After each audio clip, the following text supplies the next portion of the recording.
할게요, 이제. 네. 자, 25절 읽어주세요. 10장 25절. 어떤 율법 교사가 일어나 예수를 시험하여 이르되 선생님 내가 무엇을 하여 영생을 얻으리까? 예수께서 이르시되 율법에 네, 무엇이라 감사합니다. 기록되어 감사합니다. 여기까지 할게요. 자, 항상 전제를 봐야 돼요. 누가 물어보느냐? 이게 중요해요. 지금 율법 교사가 물어보는 거예요. 다시 말하면 변호사 같은 느낌인 거예요. 따지고 보면 이제 법을 다루는 거예요. 근데 지금 상황 자체가 바리새인 제사장 다 나가 떨어졌잖아요. 그렇죠? 근데 이제 딱 드러나는 게 누구냐면 지금 율법 교사래요. 그리고 이 시점이 언제냐? 변화산 사건 이후예요. 그래서 요 이야기가 되게 재밌는 거예요. 자, 율법 교사가 뭘 물어보냐면 예수님 시험하는 거예요. 무엇을 해야지 영생을 얻냐예요. 질문 자체가 뭐예요? 무엇을 해야지 영생을 얻느냐라고 하는 거예요. 그러면 질문 자체가 틀렸죠. 우리는 알고 있잖아요. 무엇을 해서 영생을 얻는 게 아니잖아요. 맞죠? 그런데 예수님이요. 이거를 답을 이렇게 하십니다. 26절입니다. 그래서 예수께서 이르시되 율법에 무엇이라 네. 기록되었으며 내가 어떻게 읽느냐?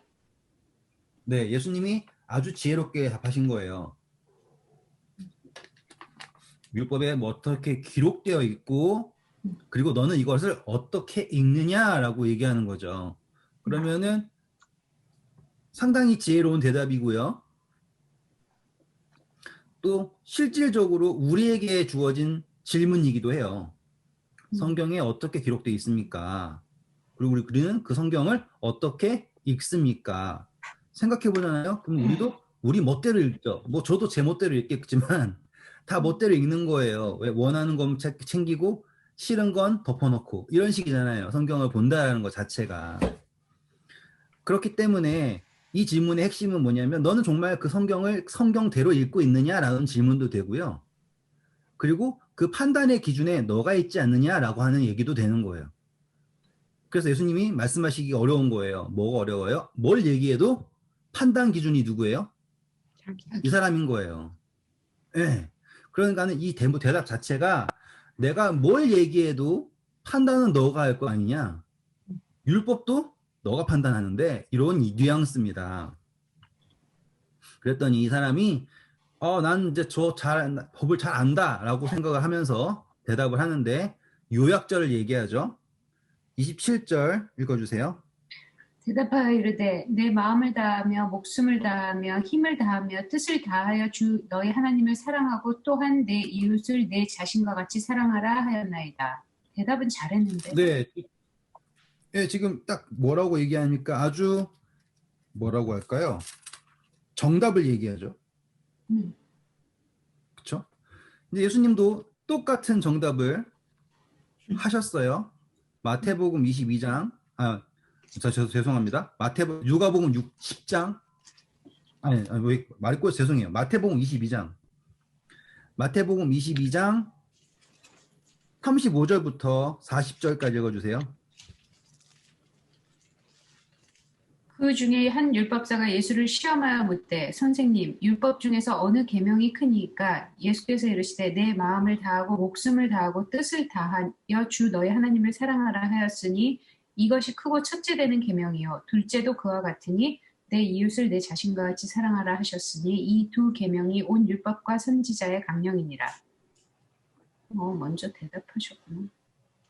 자, 그러면 지금 이 율법사가 대답한 거랑 예수님이 말한 거랑 같은 거예요. 네. 그렇죠? 근데 같은 거지만 둘이 다르게 읽고 있다라는 거를 지금 우리가 보고 있는 거예요. 율법사도 같은 대답을 했고요. 예수님도 같은 대답을 하셨어요. 그런데 이 두 분이 이해하는 게 다릅니다. 그걸 나타내 주는 게 바로 이 선한 사마리아인의 비유예요. 오늘 우리는 그걸 볼 거예요. 정말 재밌어요.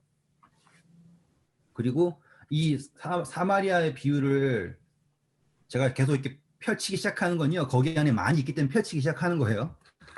이거를 제가 딱 이제 깨달았을 때 정말로 소름이 돋았어요. 왜 소름이 돋았냐면 예수님께서 하시고자 하는 말씀이 되게 시기적절하게 딱 주어졌던 거예요. 그러니까 지금 우리는 뭘 봐야 되냐면 이 시기가 어느 시기에 그리고 어떠한 비유를 하셨는가를 집중하고 보시면 제가 앞으로 무슨 이야기 하는지를 이해하실 거예요. 자, 먼저 다시 이야기로 돌아올게요. 10장 28절 똑같은 이야기입니다. 예수께서 이르시되 내 대답이 옳도다. 이를 뭐 하래요? 행하래요. 자, 아까 질문이 뭐였어요? 무엇을 행해야지? 그렇죠? 예수님이 너가 얘기했어. 그럼 그걸 해. 그러면 살 거야 라고 얘기했어요. 그런데 예수님이 이걸 해 라고 얘기했다는 것 자체가 무슨 의미일까요? 그 사람이 못할 그 거야. 사람에게 너가 지금 안 하고 있잖아 라고 하는 이야기예요. 안 하고 있잖아. 그러니까 뉘앙스가 그렇게 들리는 거예요. 지금 이 사람은요, 자기가 뭔가 좀 율법을 잘 알고 예수님을 책잡기 위해서 시험을 한 거예요. 왜, 어떻게 책잡고 싶었냐면 예수님이 그동안 영생이라는 거를 누구를 통해서 얻는다 그래요? 하나님께서 보내신 자를 믿는 거. 예수님을 통해서 영생 얻는다 그러잖아요. 그런데 이 율법사는 영생을 얻는 거를 행위로 알고 있다고 생각했잖아요. 그러니까는 그걸로 책 잡으려고 덤볐던 거예요. 예수님을. 내가 나를 믿어야 영생 얻는다라고 얘기했을 때 봐라. 성경과는 전혀 다른 인간이다. 믿으면 안 된다. 이렇게 하려는 거였어요. 그런데 예수님이 성경에 뭐라 기록되어 있냐라고 하니까 신나게 얘기했어요. 그랬더니 예수님이 이걸 행해라 라고 얘기한 거예요. 그랬더니 이 사람이 갑자기 벙찌는 거예요. 왜? 너가 이거를 안 하고 있잖아 라고 하는 뉘앙스니까. 그런데 생각해보세요. 율법교사잖아요. 자기가 이거 안 했을까요? 그때 기억나시죠? 부자가 와가지고 내가 어려서부터 이걸 다 지켰었습니다 라고 이야기하고 싶은 게 이 사람이, 그 사람도 똑같은 마음이에요. 그러니까 이 사람이 29절 보세요. 읽어주세요. 그 사람이 자기를 옳게 보이려고 예수께 여짜오되 그러면 내 이웃이 누구니까? 네, 이거예요. 딱 들고 나니까 자기가 잘한다라고 얘기하고 싶은 거예요. 그런데 뭐가 걸렸냐면 이웃이라는 게 걸렸어요.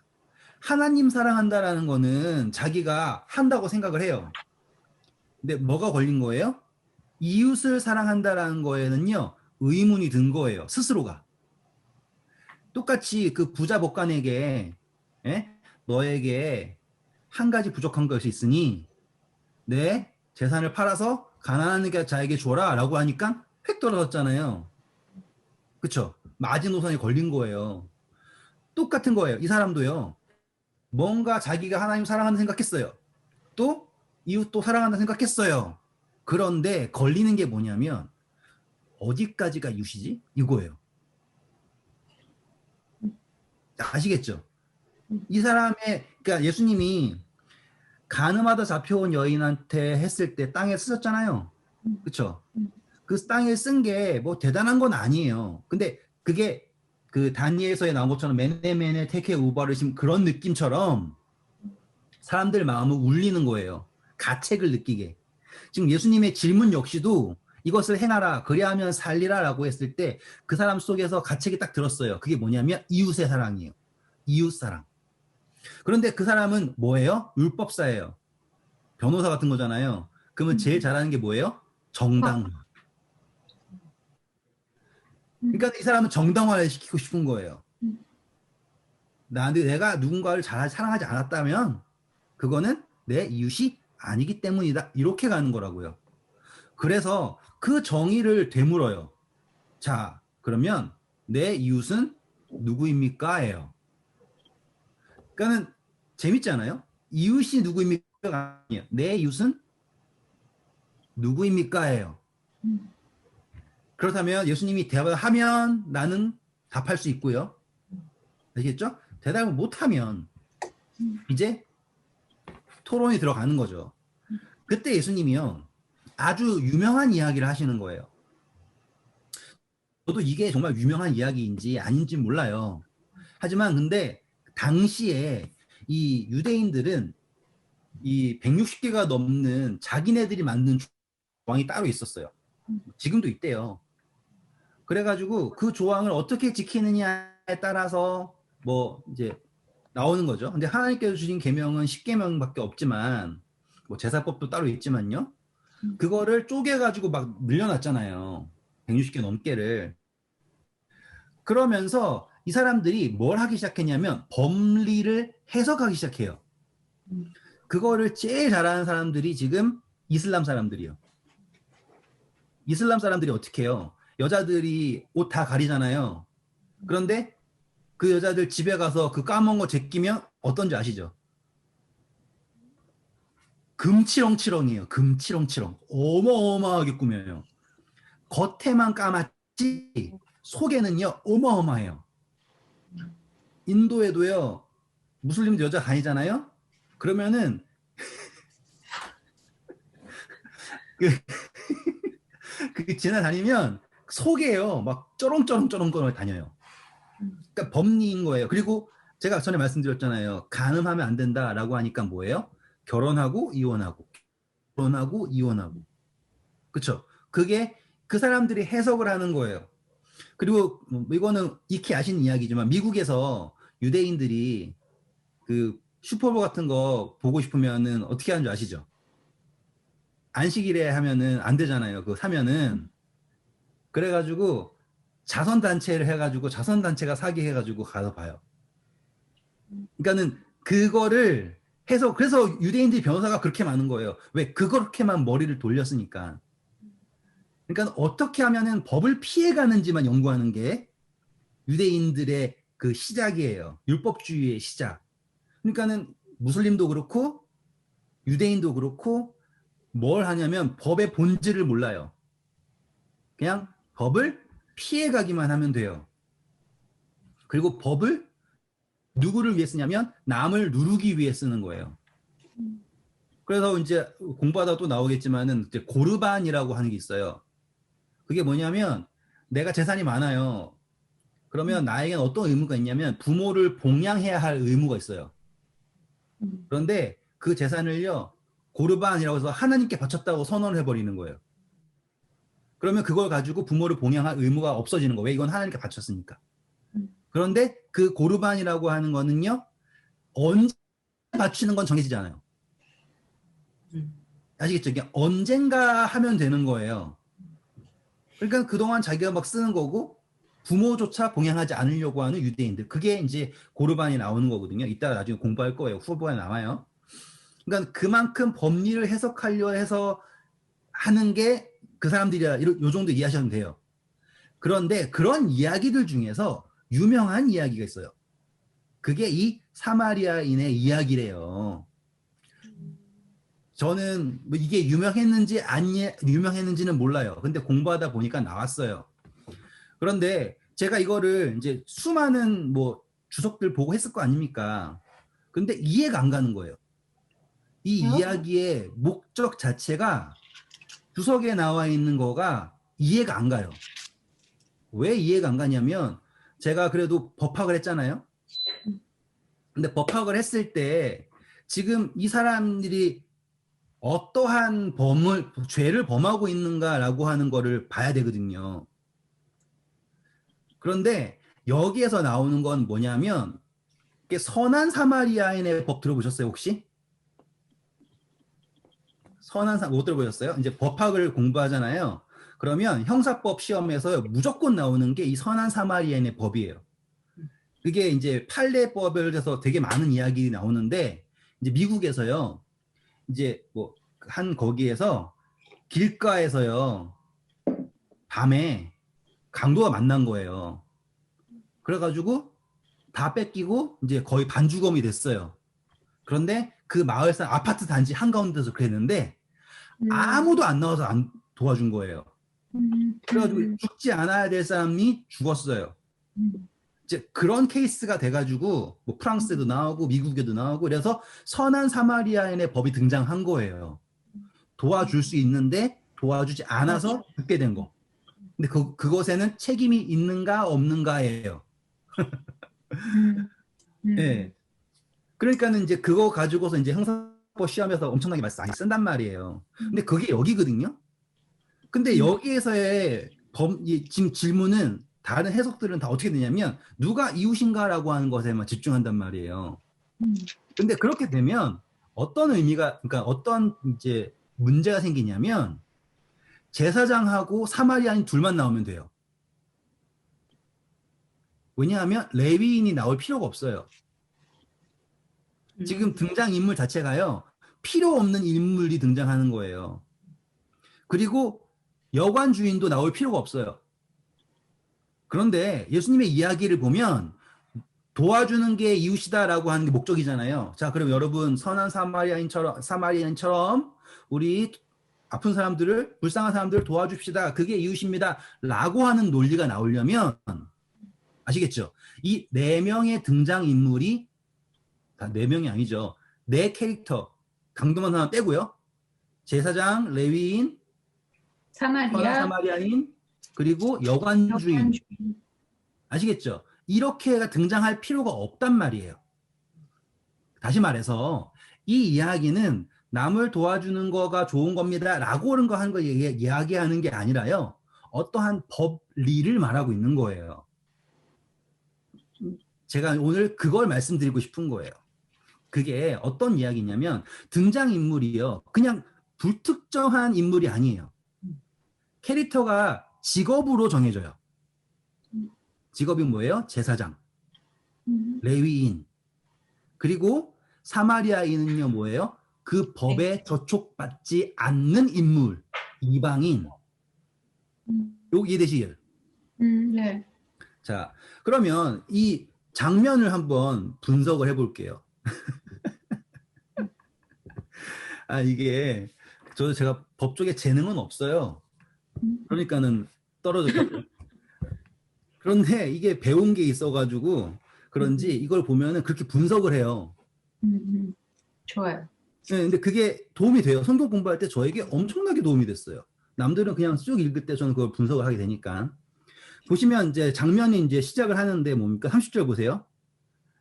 읽어주세요. 30절. 예수께서 대답하여 이르시되 어떤 사람이 예루살렘에서 여리고로 가다가 강도를 감사합니다. 여기까지 만나되 할게요. 자, 장면 설정을 예수님이 예루살렘에서 여리고예요. 여리고에서 예루살렘이 아니에요. 그럼 의미가 되게 많아요. 첫 번째, 예루살렘은요, 거룩한 거예요. 여리고는 세상을 상징해요. 항상. 여리고는 세상, 그리고 예루살렘은 하느님의 거룩한 성전. 이렇게 되는 거예요. 그러니까는 성이잖아요. 여리고도 성이고요. 예루살렘도 성이에요. 그런데 여리고는 어떤 성이에요? 저주받은 성이에요. 예루살렘은 축복을 받은 성이고, 아시겠죠? 그리고 공교롭게도 이렇게 내리막이에요. 여리고에서 올라가야 돼요. 참 신기하게도 이렇게. 그래서 이 내리막이에요. 이렇게 가는 길이에요. 자, 근데 이 사람은요, 예루살렘에서 내려가던 어떤 사람이래요. 일단은 누군지가 특정되지 않았어요. 하지만 이 사람은 어떠한 자격이 있는 사람이냐면 예루살렘에 들어갈 수 있는 자격이 있는 사람이에요. 그러면은 이 사람은 최소 유대인. 아시겠죠? 최소 유대인 혹은 유대교를 믿는 다른 지역에 있던 이방인들. 아시겠죠? 피가 섞인 유대교를 믿는 이방인이라는 거예요. 자, 그럼 이 사람이 예루살렘에 왜 있었을까요? 예루살렘에 사는 사람일 경우 그러면 대단한 거예요. 그러면 더. 왜? 제사장들도 예루살렘에서 살죠. 그리고 직무가 없으면 고향 땅에 가요. 뭐 유대로 가든지 여기로 가든지 가요. 지금 이 예루살렘에서 제사장이 그 길로 내려가요. 그러면 우리는 상징적으로 이 예루살렘 제사장은 예루살렘에 왜 있었느냐? 자기의 직무 때문에 있었겠죠.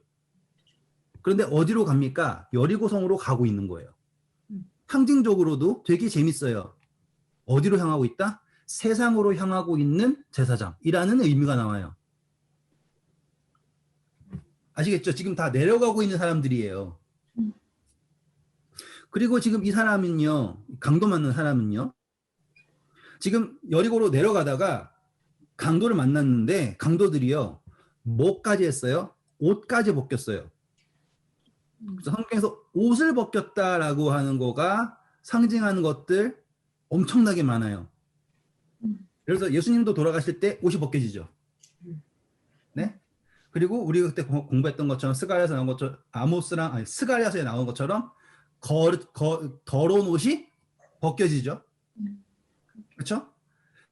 그리고 우리 또 후에 나오겠지만 그 탕자에도 더러운 옷을 입고 있었는데 옷이 벗겨져서 깨끗한 옷으로 다시 입혀지죠.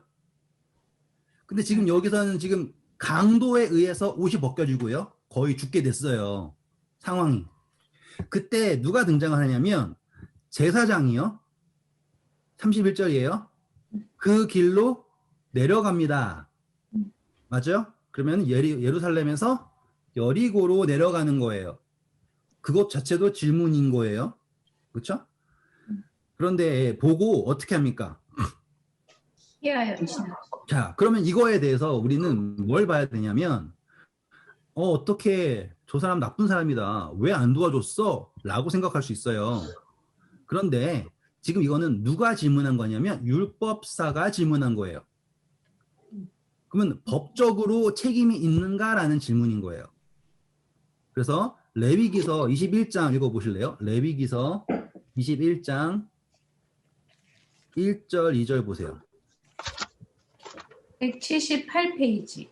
여호와께서 모세에게 이르시되 아론의 자손 제사장들에게 말하여 이르라. 그의 백성 중에서 죽은 자를 만짐으로 말미암아 스스로를 더럽히지 말려니와 그의 살붙인 그의 어머니나 그의 아버지나 그의 아들이나 그의 딸이나 그의 형제나 출가하지 아니한 처녀인 그의 자매로 말미암아서는 몸을 더럽힐 수 있느니라. 자, 요거 이게 법이에요. 자, 근데 죽은 사람은 만지면 안 되죠. 근데 이 제사장은요, 되게 애매해요. 죽었어. 거의 죽은 거예요. 이니스는 정확하게 보셨어요. 그러니까 이 사람이요, 첫 번째, 내 친족인가요? 아니죠. 네. 그러면 이 사람 내 친족은 아니에요. 근데 하지만 내 이웃은 맞아요. 유대인이니까. 그렇죠? 높은 확률로 유대인이잖아요. 하지만 내 친족은 아니에요. 근데 이 사람은요, 살았어요, 죽었어요. 살아있으면 도와줘야 되는데 거의 죽어가는 거예요. 그러면 제사장은요, 여기에서 판단을 해야 돼요. 도와줘요. 근데 도와주다가 가다가 죽어요. 그러면 자기가 뭐 걸리는 거예요? 부정함에 걸리는 거예요. 자, 이거는 이 사람이 그냥 도덕적으로는 무조건 잘못한 거죠. 그렇죠? 그리고 뭐 이제 어떤 분은 이제 설교하시면서 얘기하는 게 보세요, 얼마나 무섭겠어요. 강도만 사 보면 또 강도가 있어가지고 나도 당할 수 있으니까 얼른 도망치자 이렇게 생각할 수도 있고요. 뭐 여러 가지 생각할 수 있잖아요. 근데 여기는 뭐 그런 상황으로 이해하시면 안 되고요. 법리로 이해하셔야 되는 거예요. 법리로. 저도 지나가다가 밤에 만약에 산 가는데 누가 죽어가고 있어요. 그러면 나 그 사람 못 도와줘요. 예, 그러니까 마음은 도와줘야 되죠. 근데 내가 직접 나서 도와주는 게 아니라 사람들을 끌고 와서 도와줘야겠죠. 그게 안전한 방법이니까. 그 사람을 살리는 거 중요하지만 내가 위험에 빠지면 안 되잖아요. 그게 맞는 선택이에요. 근데 여기에서의 상황은 감정적이거나 상황적인 선택이 아니라 법리적인 선택인 거예요. 내 친족이 아닙니다. 그리고 이 사람은 언제 죽을지 모르는 상황이에요. 나는 제사장입니다. 그러면 도와주지 않는 게 맞아요. 아시겠죠? 그러니까 이 율법사가 들을 때 제사장이 지나갔습니다 라고 했으면 딱 듣고서는 판단을 딱딱딱딱 계산 돌릴 거 아니에요. 그리고서는 그건 당연한 거지. 맞죠? 친족도 아니고 죽어가는 사람 도와주면 제사장은 부정해져. 우선순위 탈락 딱 되는 거예요. 예수님이 거기다가 한마디를 더 하세요. 똑같은 이야기를 32절 또 이와 같이 한 레위인도 그곳에 이르러 그를 보고 피하여 지나가되 라고 얘기를 해요. 이게 필요 없는 이야기인 거예요. 그런데 직업이 뭐예요? 레위인. 그렇죠? 자, 우리 한번 볼게요. 레위인이 뭐 했는 어떤 사람인가 볼게요. 역대상 23장 역대상 23장 3절 4절 보세요. 페이지. 레위 사람은 30세 이상으로 계수하니 모든 남자의 수가 38,000명인데 그 중에 24,000명은 여호와의 성전의 일을 보살피는 자요 6,000명은 판원과 재판관이요. 네. 자, 그럼 율법교사의 지파는 판원과 재판. 그러니까 율법교사의 지파는 레위 지파다. 그러니까는 율법교사는 무슨 지파였냐? 레위 족속이다. 그러니까 지금 여기에 필요 없는 인물이 딱 등장을 하는데 그 인물은 예수님이 누굴 말하고 있는 거예요, 지금? 율법교사 그 사람을 얘기하고 있는 거예요. 맞죠? 그러니까는 한 레위인이 그곳에 이르러서 그도 보고 피하여 지나가되 라고 하면서 쓱 얘기했는데요. 그 쓱 이야기하신 거에 뭐가 있냐면 가시가 착착착착착착 있는 거예요. 자, 레위인의 여기서 지금 레위인은요. 정당화될 수 있는 근거가 있나요? 없죠. 왜? 시체를 만지면 안 된다라든지, 그렇죠? 뭘 판단하면 그게 없잖아요. 그냥 레위인은요, 그냥 지나간 거예요. 그런데 그 레위인은 죄를 범했나요? 아니죠. 맞잖아요. 행위를 하지 않았어요. 우리 그때 한편 손 마른 사람 이야기 기억나시죠? 안식일은요, 선을 행하기 위하여, 그쵸? 우리에게 능력을 주셨는데, 율법사들은 뭘 강조한다? 바리새인들은 죄를 행하지 않는 것을 선이라고 한단 말이에요. 근데 여기에서 레위인이 뭘 하지 않았습니까? 도와주는 것, 선을 행하는 것을 하지 않았어요. 죄인가요? 아닌 거예요. 아시겠죠? 그러니까는 이 율법교사가 할 말이 없어지는 거예요. 분명히 남을 도와주는 거는 선이에요. 하지만 선을 행하지 않았어요. 죄인가요? 죄가 아니에요. 그렇다고 의인가요? 의도 아니에요. 요 딜레마인가 여기에 주어지는 거예요. 정당화가 될 수 없는 거예요. 제사장은 정당화되지만 레위인은 정당화되지 않아요. 자, 레위인의 질문이 뭐였어요? 내가 무엇을 행해야, 맞죠? 뭐에 집중했는데? 행하는 거에 집중을 했는데. 그런데 여기 또 이제 여러 가지 생각이 많이 있겠죠. 똑같이 예루살렘에서 여리고로 내려가는 거니까. 만약에 제가 설교를 한다면 여러 가지 살을 붙일 수 있어요. 뭐, 이 사람이 강도 만났을 때 제사장은 혹시라도 뭐 이렇게 생각할 수 있을 거 아니에요. 그러니까 이 강도 만난 사람 입장에서 묵상이 뭐 여러 가지 붙일 수 있어요. 강도 만난 사람이 누구한테 도와달라고 그랬을까요? 제사장한테 도와달라고 그랬겠죠? 근데 제사장이 외면하고 가요. 그러면 다시는 예루살렘 갈까요? 안 갈까요? 안 가겠죠? 똑같은, 그러니까 그런 식으로 설교를 한다면 붙여 넣을 수가 있을 거예요. 막 엄청나게 많아요. 근데 실질적으로 그렇게 하는 사람들이 많죠. 앞에서는 거룩한 척 하면서 실제적으로 도움 필요할 때 외면하는 사람도 너무 많잖아요. 뭐 그렇게 설교를 붙일 수는 있어요. 그런데 여기에서의 우리가 포커스 해야 되는 건 뭐냐면 행하지 않는 것. 요거예요. 그런데 거기에서요. 한 가지 질문이 들어가는 거예요. 자, 레위인이요. 만약에 그 사람을 아는 사람이라면 지금 레위인의 질문이 뭐예요? 누가 나의 이웃입니까? 예요. 그런데 만약에 거기에 강도 만난 사람이 레위인의 이웃이잖아요. 만약에. 그러면 레위인은 어떻게 해야 될까요? 이거예요. 당연히 도와줘야죠. 그렇죠. 도와줘야 되죠. 근데 이 레위인이 지나갔죠. 네. 그렇다는 건 레위인은 뭐라고 판단했다는 거예요? 이웃이 아니다. 오, 아시겠죠? 지금 레위인은 지나간 레위인은 뭐라고 생각하는 거다? 얘는 내 이웃이 아니야 이거예요. 그러니까 이웃을 사랑한다라고 하는 책무가 있잖아요. 하나님을 사랑하고 내 이웃을 내 몸과 같이 사랑하라고 하는 책무가 있는데 이 레위인이 지나갔어요. 제사장들처럼 정당화가 안 돼요.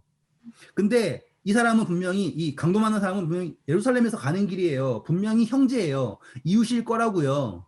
근데 이 레위인은 뭐라고 판단했어요? 내 이웃이 아니니까 난 내 몸과처럼 사랑할 필요가 없어 하고선 지나갔다 이거예요. 뭐 했다? 이웃이 아니라고 판단하고 갔다라고 하는 거예요. 그냥 지나갔다예요. 아시겠죠? 그런데 그 다음에 등장인물이 등장합니다. 33절 읽어주세요. 어떤 사마리아 사람은 여행하는 중 거기 이르러 그를 보고 불쌍히 여겨 가까이 가서 기름과 포도주를 그 상처에 붓고 싸매고 자기 짐승에 태워 주막으로 데리고 가서 돌보아 주니라. 감사합니다. 자, 여기에서 사마리아인이 등장을 한 거예요. 재밌죠? 제사장 법에 적용받고요. 레위인, 그렇죠? 그런데 여기에 내 이웃을 내 몸과 같이 사랑하라고 하는 법에 적용이 안 받는. 자, 제사장 하나님을 섬기는 사람이죠. 레위인 하나님과 사람들 섬겨야 되잖아요. 율법교사고, 그렇죠? 성전을 섬기는 거예요. 그러니까 하나님 사랑이라고 하는 것들이 그거가 그들에게 있어서는 삶이에요. 하나님을 사랑하지 않으면 그들에게 삶이 없어요. 제사장, 레위인 맞잖아요. 그 직업이 그러니까 그 사람들에게 있어서 하나님 사랑이라는 게 질문이 될 수 있나요? 없어요. 그 사람들은 당연한 걸 생각해요. 근데 이웃이라는 거에서 질문이 생기는 거예요. 제사장, 가족 아니에요? 정당화. 레위인, 이웃 아니에요? 이렇게 해버린다 이거예요. 그런데 여기에 사마리아인이 등장했어요. 무슨 의미가 없어요? 의무가 없는 사람이에요? 하나님을 사랑한다는 의무가 없어요. 그렇죠? 또 뭐도 없어요? 이웃을 사랑한다라는 의무가 없어요. 그런데 뭐 해요? 강조점이 나와요. 불쌍히 여겼다. 와, 이거 엄청난 거예요. 사랑한다라고 하는 것 정도도 아닌 거예요. 내 이웃을 내 몸과 같이 사랑하라 이것도 아니고요. 어느 정도밖에 안 했냐면 불쌍히 여겼다 정도밖에 안 했어요. 그랬는데 참 답답하지 않아요? 그렇게 사랑하고 법 하나님 이러는 사람이 불쌍히 여겼다 그 정도까지도 못 미치는 거 아니에요. 근데 이 아무런 거에도 저촉받지 않고 아무런 가르침도 모르는 사마리아인이 같은 사마리아인도 아니고요. 유대인. 그렇죠? 상종하지 않는다 아시죠? 둘이서. 보고서 뭐해서 불쌍히 여겨서 불쌍히 여긴다라는 단어는요. 엄청나게 많이 나와요. 병자들이 예수님 앞에 와가지고 불쌍히 여기셔서 많잖아요. 지금 똑같은 거예요. 근데 지금 이 사마리아인이 불쌍히 여겨서 뭐 해줍니까? 상징적인 것들 잘 볼게요. 첫 번째 기름, 성령, 포도주, 예수님의 보혈 딱딱딱 하면 사마리아인이 누구겠거니가 딱 등장을 하는 거예요. 그런데 흥미로운 점은 예수님이 만약에 이방인을 그냥 쓰고 싶잖아요. 이방인을. 그러면 아수르 사람이 와서 할 수도 있고요. 아니면 한 이방인이 와서라고 할 수 있어요. 근데 예수님이 굳이 사마리아인이 왔다라고 얘기를 하세요. 왜 그러냐? 거기엔 이유가 있어요. 답을 드릴게요. 요한복음 8장 48절 읽어보세요. 요한복음 8장 48절. 그러면 예수님이 왜 사마리아인이라 하셨는지가 나와요. 유대인들이 대답하여 이르되 우리가 너를 사마리아 사람이라 또는 귀신이 들렸다 하는 말이 옳지 아니하냐. 그렇죠. 사람들이 예수님을 뭐라고 불렀어요? 사마리아 사람이라고 불렀다 이거예요. 그러니까 예수님이 굳이 여기에 한 사마리아인이 와서라고 하는 거예요. 그리고 상징이 딱 보면 다 누구랑 맞아떨어져요? 예수님하고 맞아떨어져요. 그리고 심지어 뭐까지 나옵니까? 나귀까지 나오죠. 그쵸? 자기 짐승 나귀에 태워서. 오늘 약간 무슨 추리극장 하는 것 같지 않아요? 그러니까 이 상징적으로 등장하는 모든 이야기들이 누구를 말하고 있냐면 예수님을 말하고 있는 거예요. 엄청 사랑해서도 아닌 거예요, 지금. 그냥 불쌍히 여겨서도 했대요, 만약에. 근데 예수님께서 이 땅에 오신 거는 우리가 알듯이 하나님이 세상을 이처럼 사랑하사 독생자를 주셨는 이거잖아요. 근데 이 사람한테, 이 율법 교사한테 이야기해 주기 위해서 그 사랑보다, 그것도 아니고요. 그냥 불쌍히 여겨서 했대요. 그리고 마지막에 질문하죠. 그러면 자, 누가 이웃이니? 이렇게 했을 때 뭐라고 얘기합니까? 자, 36절, 37절 읽어주세요. 내 생각에는 이 세 사람 중에 누가 강도 만난 자의 이웃이 되겠느냐 이르되 자비를 베푼 자니이다. 예수께서 이르시되 너도 가서 너도 이와 같이 하라. 자, 이렇게 되는 거예요. 나는 사랑한다 이것도 아니고요. 불쌍이라도 여겨라 이 말이잖아요. 결국엔. 자, 다시 돌아올게요. 이제 이 이야기가 더 깊이 들어가는 장면 전환점이 나와요. 34절 오시면 가까이 가서 기름과 포도주를 그 상처에 붓고 싸매고 아까 말씀드린 대로 성령, 예수님의 보혈 이렇게 연결될 수 있습니다. 근데 포도주는 소독이고요. 기름은 그걸 덮는 거죠. 이렇게. 아시죠? 그래서 자기 짐승에 태워서요. 그리고 다른 번역 보시면 나귀라고 나와요. 그래가지고 어디로 갑니까? 주막. 네, 주막으로 가요. 자, 여기에 우리가 전혀 예상하지 못하는 등장인물이 나오는 거예요. 그게 바로 여관 주인이에요. 그리고 예수님이 이 사마리아인이 주막으로 갑니다. 그러면 이 주막은 어떠한 장소일까요? 상징적으로 이렇게 들어갈 수밖에 없는 거예요. 왜? 요 이후에 나온 이야기가 뭐랑 똑같냐면 예수님이 다시 돌아오겠다라고 하는 것과 똑같은 패턴이란 말이에요.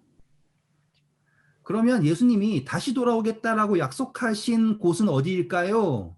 그게 바로 주막인 거예요. 그렇죠? 그러면 주막은 뭐냐?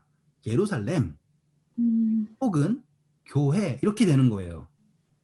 예수님께서 다시 돌아오겠다라고 약속하신 곳. 그러면 이 이야기가 디테일이 생기기 시작해요.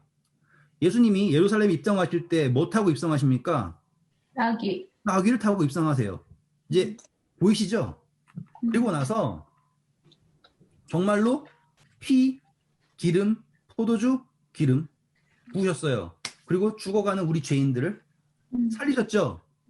맞죠? 이런 이야기예요. 그리고 나서는 이 여관 주인에게요. 뭘 줍니까? 데나리온 2를 줘요. 그렇죠? 데나리온 2를 줘요. 근데 먼저 받았죠. 그렇죠? 제가 이걸 아직 안 했지만 성경에서요. 데나리온 하나, 한 데나리온은요. 한 생명을 상징해요. 그래가지고 포도원의 그러니까 그 주인이 데나리온 하나씩 줘요. 사실상 하루 일당이거든요. 근데 이게 큰 돈은 아니에요. 근데 상징적으로 하루 우리에게 일용할 양식을 주옵시고 있죠. 그거랑 매칭이 되는 게 한 데나리온이에요. 그렇기 때문에 우리가 이것을 어떻게 해석을 할 수 있냐면 한 생명이라고 생각을 하는 거예요. 한 번만 더 해드릴게요. 헷갈리실까봐. 우리에게 일용할 양식을 주옵시고 라고 하는 것은 한 생명이에요. 그리고 그 한 생명, 한 날과 동일로 설명되는 것을 한 데나리온이라고 해요. 그래서 포도원의 품꾼의 비유에서도 한 데나리온 약속받아요. 그리고 일찍 온 사람들도요, 막 불평했지만 결국엔 한 데나리온 받고 가요. 대신 다시 못 돌아와요. 다시 말하면 다시 안 돌아와요. 그러면 더 이상 한 데나리온을 받을 수가 없죠. 그러니까 영생이라고 하는 걸 한 방에 받는 게 아니라 우리는 예수님과 함께 계속 한 데나리온씩 받으면서 함께 존재하는 게 영생이잖아요. 그 개념이에요. 그렇기 때문에 이 한 데나리온이라고 하는 건요. 한 생명을 상징하는 거예요. 흥미로운 점은 이 여관 주인에게 2 데나리온을 주는 거예요. 그렇죠? 그러면 하나는 누구 거고요? 주인. 거. 하나는 누구 거? 강도 만난 사람 거예요. 여기까지 이해가 되시겠죠? 네. 자, 요한복음 4장 36절 읽어주세요.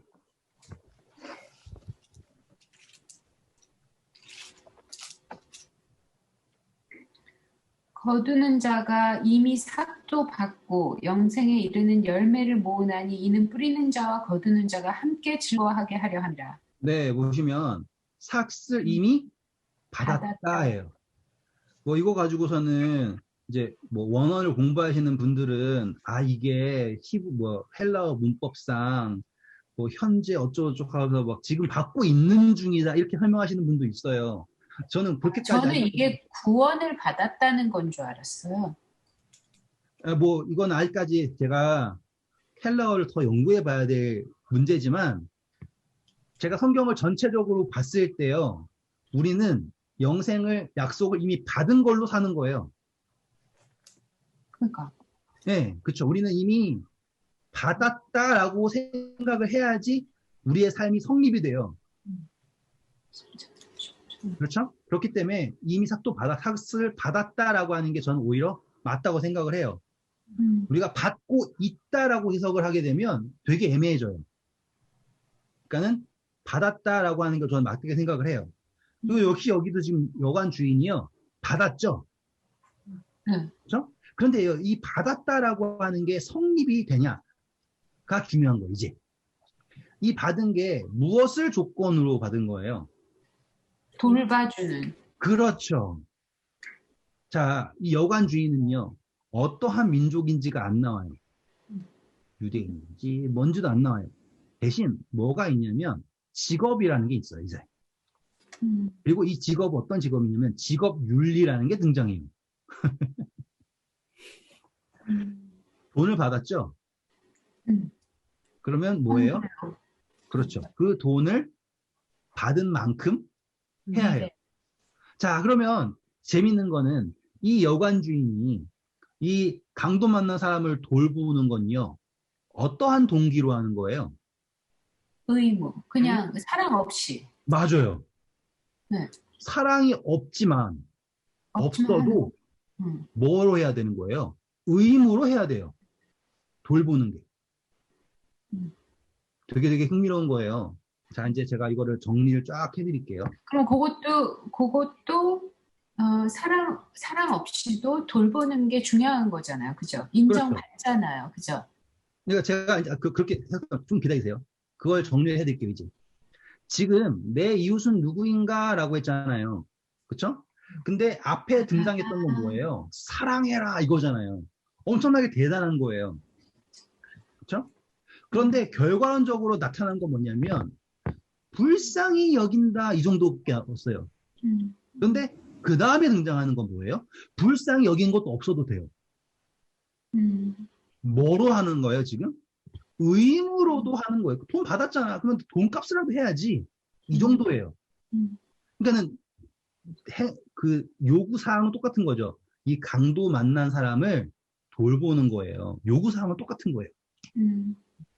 밑바닥부터 갈게요. 여관 주인, 강도 만난 사람 돌보는 거 사랑하지 않아요. 불쌍히 여기지도 않아도 돼요. 하지만 의무라서 해야 되는 거예요. 왜? 돈 받았으니까. 사마리아인이요? 법 필요 없고요. 다 안 돼요. 그런데 사랑해서도 아닌 거 아니래요. 근데 뭐라도 해요? 불쌍히 여기는 마음으로라도 뭘 해야 된다는 거예요. 돌봐준다는 거예요. 지금 뭐 엄청나게 거창한 사랑도 아니야 이거예요. 그런데 그 사랑이 없어도 뭘 한다? 돌봐주지 않느냐? 요 질문이에요. 상황을 보시겠죠? 그러면 그것조차 없는 너가 과연 하나님을 사랑한다? 이웃을 사랑한다? 요렇게 이야기가 맥락이 가는 거예요. 아시겠죠? 자, 이제 여기에서 좀 더 깊이 들어가 볼게요. 그러면 우리는 자연스럽게 이 여관 주인이 누구를 상징하는지가 나타난 거예요. 누구예요? 바로 우리예요. 우리가 여관 주인인 거예요. 예수님께서요, 정말 세상 사단에게 정말 거의 죽어가고 있는 저 사람들을요, 우리에게 맡기신 거예요. 그런데 이 맡기실 때 우리에게 무엇을 약속하셨냐면 다 데나리온 약속하신 거예요. 그러면 우리는 어떤 의무, 이 사람들을 돌봐야 하는 의무예요. 사랑하기에 앞서서, 그렇죠? 불쌍히 여기에 앞서서 우리에게는 뭐가 있어요? 의무가 있는 거예요. 그렇죠? 충성이 필요하다 이거예요. 그런데 그러니까 우리가 강도 만난 사람을 돌보지 않는 거예요. 뭐 예수님 언제 오실지도 모르고 그냥 뭐 냅둬라 그러고 있어요. 그러다가 이제 그 예수님이 선한 사마리아인이 돌아와요. 돌아온다 했잖아요. 왔는데 기름으로 자기의 똑같은 강도 만난 사람은 그냥 환자가 아니에요. 예수님의 피로 그분의 성령으로 아시겠죠?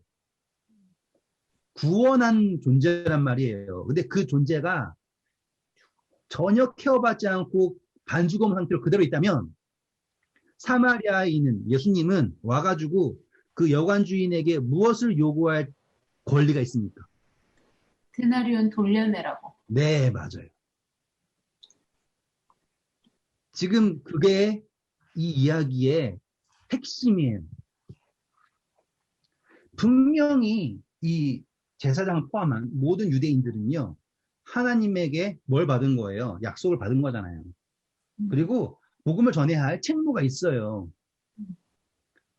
그런데도 뭘 하지 않은 거예요.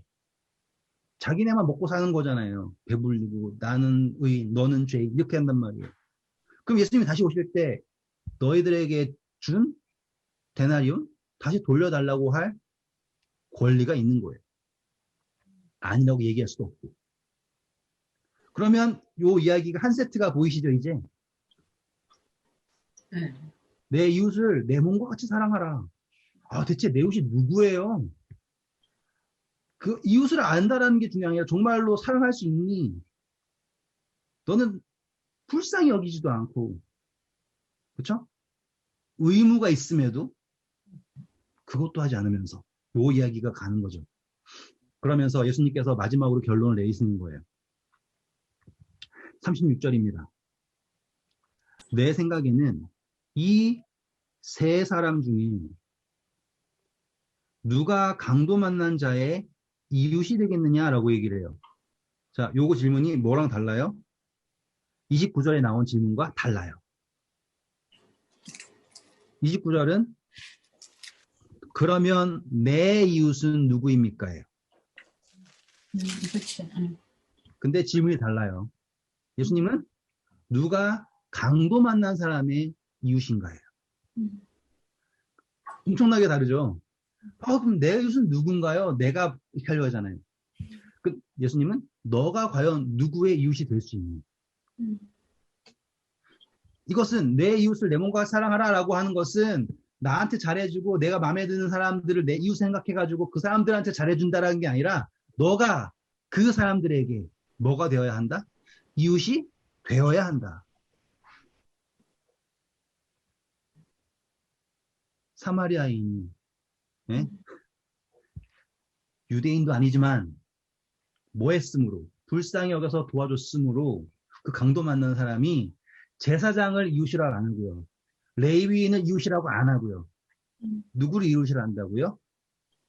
사마리아인, 죄인이라고 불리는. 그렇죠? 이 율법교사는 참 재밌어요. 분명히 예수님이 사마리아인이라고 얘기했는데 굳이 언급을 안 하죠. 왜?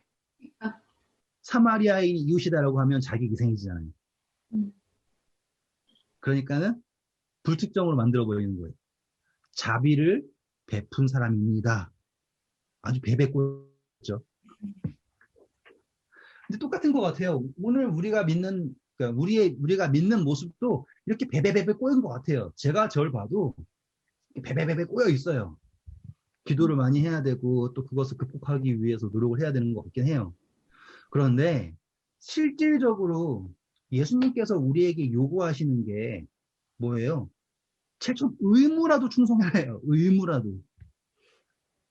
너가 그 데나리온을 받았으면, 그 영생을 받았다라고 생각한다면 너희는 가서 모든 족속을 제자를 삼아, 이 이야기 있잖아요. 그러면 그 명령이라도 충성을 해야 되지. 그것도 안 하고 있으면서 무슨 하나님 사랑, 이웃 사랑을 얘기하냐 이거예요. 그리고 정말 너가 하나님을 사랑하고 내 이웃 사랑한다 그러면은 불쌍히 여기기를 해야 되는 거 아니냐.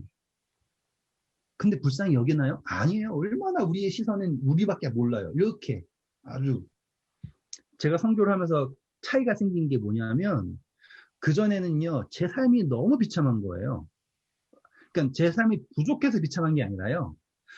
제 삶만 보니까 제 삶에 만족이 없어요. 그래서 제 삶이 비참한 거예요.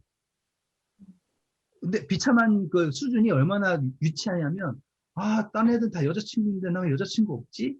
이걸로 비참하게 여기더라니까요. 그러니까 얼마나 유치한 거예요. 뭘 못 보냐면, 아시겠죠? 이웃을 못 보는 거예요. 너무너무 유치하게 비참해요. 그런데 제가 하나님을 만나고 선교를 하게 되면서 신기하게도 바뀐 거예요. 정말로 복음을 못 듣고 있는 사람들을 생각하면요, 막 가슴이 아파요. 그러니까 제가 애를 놔두고서 선교지에 갔겠죠. 그러니까 비교를 했을 때, 그러니까 저에게 없던 감정이 생긴 거예요.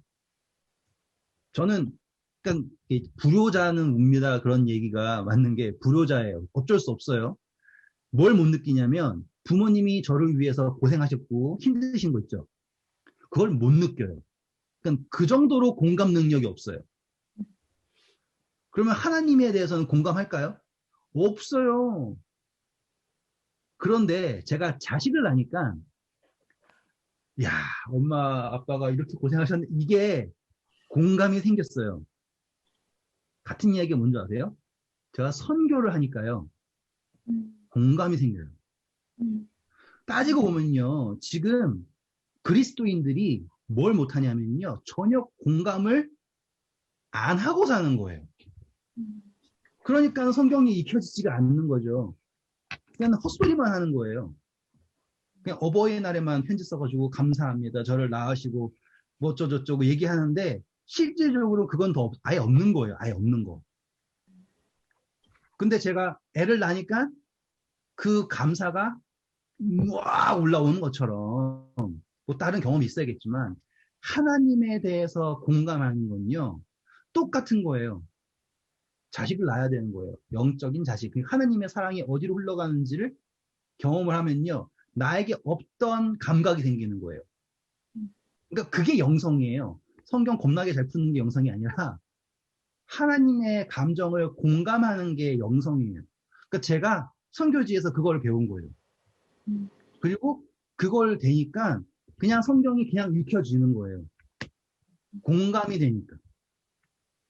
오늘 이 상한 사마리아인의 비유는요, 여러분, 남을 도와줘야 됩니다, 이 이야기를 하는 게 아니에요. 그 상황에서 예수님께서 지금 뭘 이야기하고 있느냐? 하나님 사랑, 이웃 사랑, 과연 너는 그 의무라도 깨닫고 있는가? 아시겠죠? 불쌍이라도 여기는가? 제가 말씀드렸잖아요. 그 시작점 자체, 이 기대치가요, 예수님의 기대치가요, 요만큼이에요. 그냥 뭐예요? 겨자씨만한 믿음이라도 있으면이에요. 그 시작이라니까요. 시작. 그러니까는 예수님께서 하신 명령 있잖아요. 그 명령은요, 정말로 그냥 눈 딱 감고라도 해야 되는 거예요.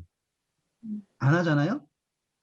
아무리 정당화시키고 이 율법 교사처럼요, 다 피해가려고, 이건 그래서 그런 거고요, 저건 저래서 그런 거고요, 아무리 하려고 그래도요, 우리는 지금 뭘 받았다고요? 의무를 받은 거예요. 이거는요, 예수님 사마리아인이 돌아왔을 때 아무리 변명해도 누구 딱 보면 나와요. 답이 나와요. 강도 만난 사람 보면 답이 나오는 거예요. 이거는 변명으로 풀 수 없어요. 왜? 이거는 팩트니까. 아시겠죠? 이 이야기에서 예수님께서 우리에게 말씀하시는 것, 이거는 우리가 어떻게 막 꾸민다고 드러나는 게 아니에요. 그냥 옆에 있는 강도 만난 사람, 아시겠죠? 자, 똑같은 이야기입니다. 이제 정리 마지막으로 할게요. 달란트에 비유하시죠? 5달란트, 2달란트, 1달란트, 1달란트 받은 사람 잘 놔뒀죠? 그대로. 받은 그대로. 그러니까는 충성된 종이래요? 악하잖아요. 그 달란트라는 게요, 상징이 바로 이 강도 만난 사람 생각하시면 돼요. 아시겠죠? 이거는 묻어둔다고 되는 게 아니에요. 충성으로 해요. 의무로 해요. 그리고 그 의무가 되었을 때 우리가 그분을 닮아갈 수 있는 거죠. 아시겠죠? 불쌍히 여기게 되고요. 정말로 내 이웃을 내 몸과 같이 사랑한다라고 하는 이야기가 성립이 될 수 있는 거예요. 자, 제가 다시 한번 읽고 끝낼게요. 내 생각에는, 됐죠? 너는 율법에 어떻게 기록되었고 너는 어떻게 읽느냐? 똑같은 이야기예요. 이제 내 생각에는 이 세 사람 중에 누가 강도 만난 자의 이웃이 되겠느냐? 우리가 누구에게 이웃이 되었는가가 중요한 거지. 누가 나의 이웃인가가 중요한 게 아니죠. 그런데 여기에는 한 가지 비밀이 더 있습니다. 1분 마태복음 7장 12절. 그러면 답이 딱 나와요. 그러므로 무엇이든지 남에게 대접을 받고자 하는 대로 너희도 남을 대접하라. 이것이 율법이요 선지자니라. 답이 나오죠. 참 내 이웃을 내 몸과 같이 사랑하라. 그 이야기가 뭐랑 같이 있어야 되는 거예요? 남에게 대접받고자 하는 대로 남을 대접하라. 근데 이거 우리 그때 공부했었죠. 그 첫 번째 남이 누구예요? 예수님이에요.